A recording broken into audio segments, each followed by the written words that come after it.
Welcome to another episode of Throwing It Back with Sean Farrell. I am Sean Farrell. God is great all the time. All the time, God is great. I'm staying with friends for the weekend, so I haven't been doing too much.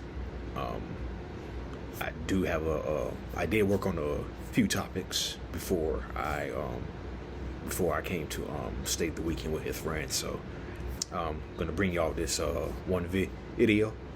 Then I'm gonna take a day off and then hit it. And then I'm back at it on Tuesday. Okay.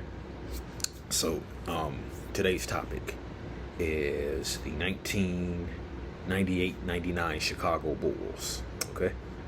The 98-99 Chicago Bulls. Okay. So I was reading something on the internet. Okay. And when I want to know about a story in depth, that's kind of what I'm looking for, the story in depth, because you know how they say there's always a story behind the story. Okay. So I wanted to know about the 1998-99 NBA lockout in depth. Okay. I wanted to know about trades in depth. I want to know about the breakup of dynasties in depth. Okay. So oh no, anyway. Okay, yeah, here goes. Okay, so let me make some space here. Okay, so and they interviewed a few members from the 98 championship team, and they interviewed members of the 98-99 Bulls squad. Okay. And so this is the type of stuff I love. Okay. This is the type of in-depth stuff that I love. Okay. But of course, when 98-99 came about, Scotty, Rodman, Steve Kerr, Bushler, Longley were gone. Okay. And they talked to several different players, reporters, beat writers. So Dickie Simpkins said there was a transformation starting that off season. For the returning vets, they just had to embrace it because it was hard to process the sudden change. Okay. So out of the 98 championship team, the veterans that remained with that team were Ron Harper, Tony Kukoc, Bill Winnington, Dickie Simpkins was still there, and I believe that was it. Randy Brown too. Randy Brown. They also had Randy Brown too. So out of the 97-98 squad that won the sixth title, only 5 players came back. Okay. Only 5 players came back. And so, like Dickie Simpkins said, it was hard to process. John Jackson, who was a reporter for the Bulls, said that Krause and Reinsdorf could have bring the entire squad back, but the reason why they didn't was because of this. The Chicago Bulls 1997-98 payroll was $61.3 million. And if Krause had bought everyone back for 1999, it would have cost the Bulls $80 million to bring that whole team back. Okay. So in 1999, it was only costing the Bulls $28.6 million. Okay. So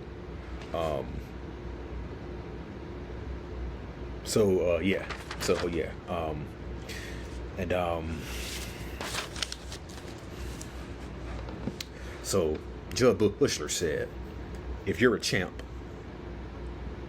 you feel it's right to come back and try to win another.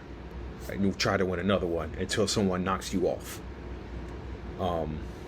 You try to keep winning, but it's disappointing because you can't come back and see if you can win another one or have somebody knock you off in the process. Okay.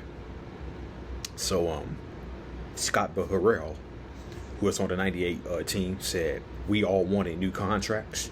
Everyone wanted to stay. He compared the breaking up of the Bulls to sort of like the Yankees and George Steinbrenner.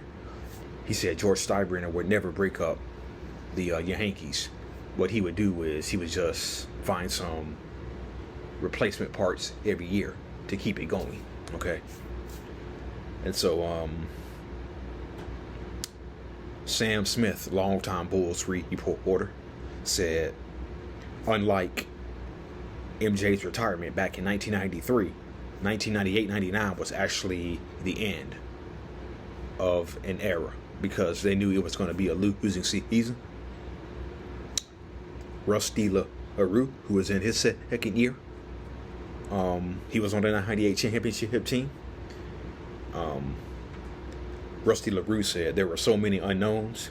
It was a whole new season, whole new players, a shortened training camp, so it was just a totally different feel. Training camp was short, preseason was short, 50 games in 90 nights. A lot of back-to-backs, 3 games in 3 nights.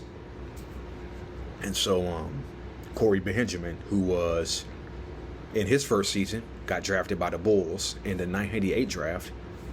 He said they were called the Baby Bulls. He always wanted to be a Bull. He always wanted to be like Mike. Okay. Kent McDill, who was a Chicago reporter, said there were no expectations.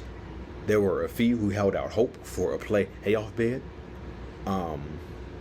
Colonel David was a center on the 98-99 Bulls. He said there were no expectations. It was more of what is this team capable of. Kent McDill said you were entering 98-99 with a decimating championship team, a losing coach, losing the coach and star player. The season started 4 months late, 50 games in 90 nights. Corey Benjamin says training camp was so fast, and the Bulls were still running the triangle offense in 98-99. So they threw the 200-page playbook at the rookies and said, learn it. Okay.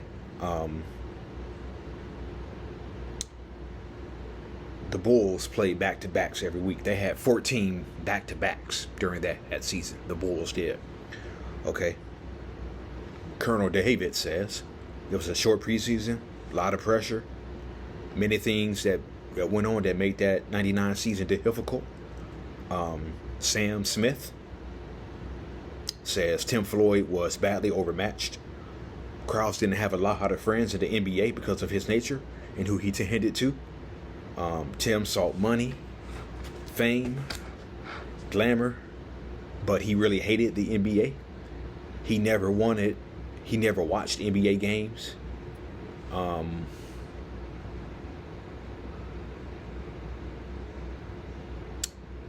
So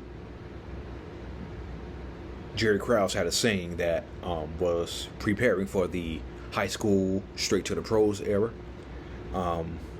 So you want to get a college coach, but Jerry Krause just got the wrong one because the only thing he did with Tim Floyd was Tim Floyd's fishing buddy. Okay, so that was pretty much how Tim Floyd got the job. But before I continue, there was a joke that just came into my mind. Okay, Scottie Pippen tells a funny joke that Michael Jordan did on Jerry Krause. He said Jerry Krause was on the team bus, okay? And the Bulls were on a road trip, okay? And they were heading to the arena. And so then Michael says, "Hey, Jerry, there's a lot of places you can go fishing. But if you don't catch any fish, you can always eat the bait."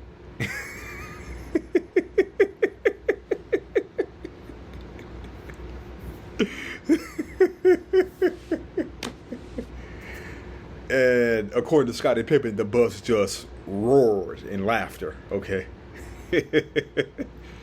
The bus just roared in laughter, okay? But Dickinson Hempkins said, speaking of Floyd being overmatched, it was a hard rookie season for an NBA head coach because there was just no time to prepare for the lockout season. Kent McDill says, not sure what Jerry saw in Tim Floyd. Tim wasn't even prepared for the job. Colonel David, Bull Center, said there was so much weight on his shoulders. Corey Benjamin says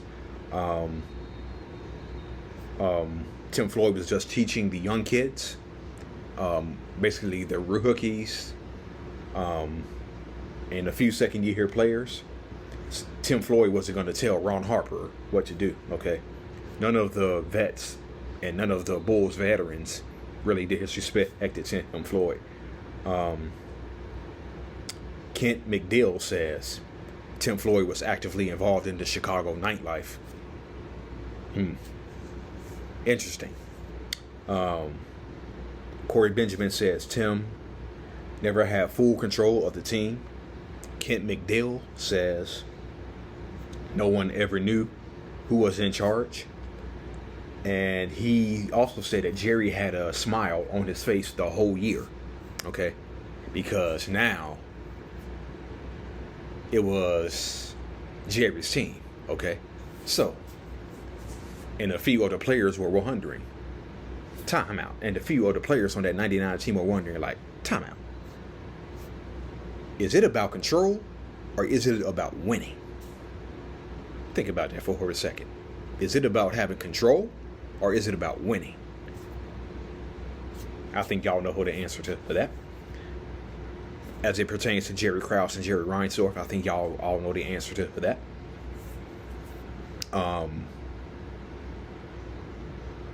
Corey Benjamin says Jerry Krause wanted control. Dickie Simpkins says, do you want to win or do you want control? And Bull Center, Colonel David, ironically, they played the Jazz the first game of the 98-99 lockout season. Ironically. That is just so painfully ironic that they played the Utah Jazz the first game of the lockout season. Which it was a close game, but the Bulls lost 104-96. Tony Kukoc had 32 points in the first game against the Jazz, so he was the high man with 32 points for the Bulls in that season opening loss. But Tony Kukoc was also one of the players I forgot to mention who had returned to the Bulls. But that year was just ugly for Chicago. They lost by 47 to Orlando. And it's kind of interesting because when the Bulls played opposing teams that year, the Bulls were still looked at as the six-time arrogant defending NBA champion. So as a result, you had players on certain teams taking their anger out on the young guys. And I would just say like this, okay? I would just say it like this. I think all of the other teams in the NBA were mad at Chicago, most notably Phil, Scotty, Michael, Dennis, Rodman. I think they all had anger towards those Bulls teams. And so beating up on the 98-99 Bulls was their way of getting revenge, okay? But I look at it as like this, okay? Because I remember Alonzo Mourning when the Bulls lost 82-49 to the Miami Heat at home in the United Center. There were some Miami Heat players coming by the Chicago Bulls bench saying, hey, where's Scotty and Michael now? Okay? And It's what I like to call empty revenge. Okay? Empty revenge is what I call it. Okay? Because you had the Bulls who had dominated the league for so many years that teams could not get by. And so now teams are getting revenge. Opposing teams are getting revenge on the Bulls for what they did to them. And they were taking their anger that was directed at Scotty, Michael, Phil, and Dennis. They were taking their anger towards them and directing it towards these young guys on the Chicago Bulls. So that's what I call like empty revenge. Okay? Empty revenge. That's what I call it. Because Scotty, Michael, Phil, and Dennis weren't there. So it was more like empty revenge for opposing teams. But they did sign Brent Berry in the offseason, okay? But Brent Berry quickly realized that the fiasco that was in Chicago, so Brent Berry like completely checked out of that season, okay? Rusty LaHaru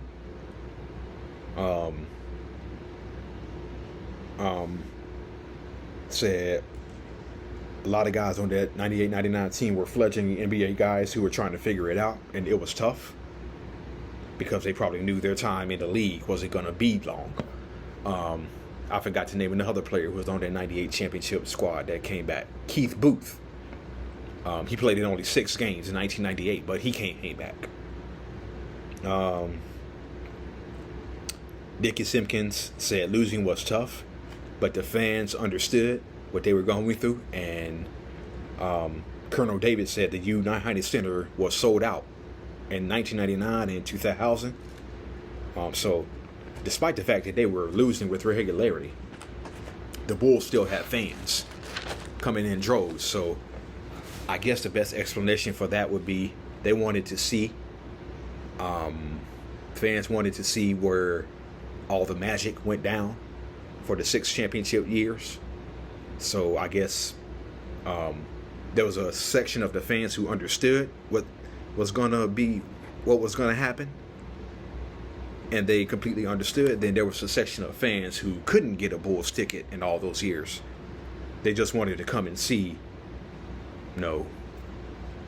where all the magic took place, all the games, championships took place.